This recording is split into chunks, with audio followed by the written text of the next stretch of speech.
Rizian, c'est famille. Ces derniers, beaucoup de lois et de décrets ont été pris en faveur des femmes. L'égalité des sexes, l'autonomisation de la femme. Voici des sujets qui ont été traités plus ou moins. C'est à travers des actes de solidarité et d'entraide qu'elles font en sorte que tout ceci soit une réalité. Voici ce qui nous emmène au cœur de l'ONG Bloom. Allez, c'est parti pour une petite visite.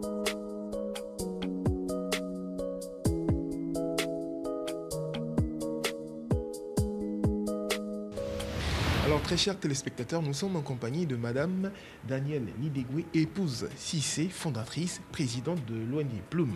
Bonjour Madame. Bonjour. Est-ce qu'on peut en savoir un peu plus sur l'ONG Bloom? L'ONG Bloom est une organisation non politique et non confessionnelle et qui a pour but d'aider à l'autonomisation de la femme et à la scolarisation de la jeune fille. Alors, Bloom, c'est un mot anglais. Qu'est-ce que ça signifie réellement? Pourquoi ce choix? Ok, Bloom, c'est un mot d'origine anglaise. Effectivement, par Bloom, on parle de floraison, de fleurs. Donc, en un mot, à Bloom, on décrit la femme comme une fleur qui, même si elle se dit fanée, peut toujours refleurir. Donc, on parle d'espoir, l'espoir de la femme. Quelles sont vos motivations? Qu'est-ce qui vous a poussé à mettre une ONG sur pied? Il faut déjà dire que ça vient vraiment de motivation personnelle. Ensuite, de constats faits de la société. Autour de nous, nous voyons comment on pourrait dire que les femmes peinent à s'affirmer, à joindre les deux bouts. Et même les études le démontrent. Aujourd'hui, quand on lit sur la pauvreté, on peut dire qu'il y a une féminisation de la pauvreté. En d'autres termes, quand on parle de pauvre, on dit la femme est plus pauvre que l'homme. Et donc, je me suis dit comme ça, au lieu de nous asseoir dans nos salons, feutrés ou pas, et juste faire des commentaires comme quoi la femme souffre, vraiment il y a de la pauvreté en Afrique.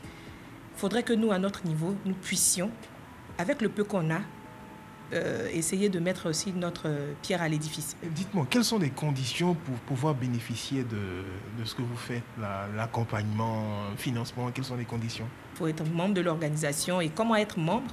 C'est simple.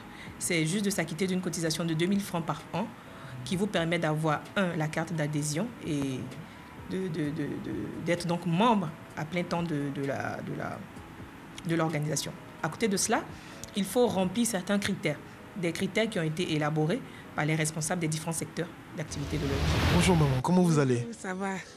D'accord, il paraît que vous avez bénéficié des bienfaits de l'ONG Bloom. Oui. Ah bon, vous avez eu quoi comme... Un congélateur. Un congélateur? Un congélateur, oui. Alors, comment ça s'est passé? Comment ça s'est passé? Ils sont venus chez moi. Ils ont vu que j'avais des problèmes. Ça n'allait pas chez moi. C'est Madame Amani qui m'a aidé à rentrer dans Bloom. Donc quand elle a fait le dossier, ça a passé. Madame Ouattara est venue voir en question où j'ai vu là. Après maintenant, ils m'ont recensé. 2 jours après, on dit il y a une sortie. C'est comme ça, il y a eu le congélateur. Puis après de ça, ils m'ont donné de l'argent encore pour commencer mon commerce. Ça a été un réel plaisir de passer ces quelques instants avec vous, madame, et on espère que vous atteindrez vos objectifs dans un futur très proche. Alors, en attendant aussi la création des ONG pour l'autonomisation des hommes, nous vous disons bye et à bientôt.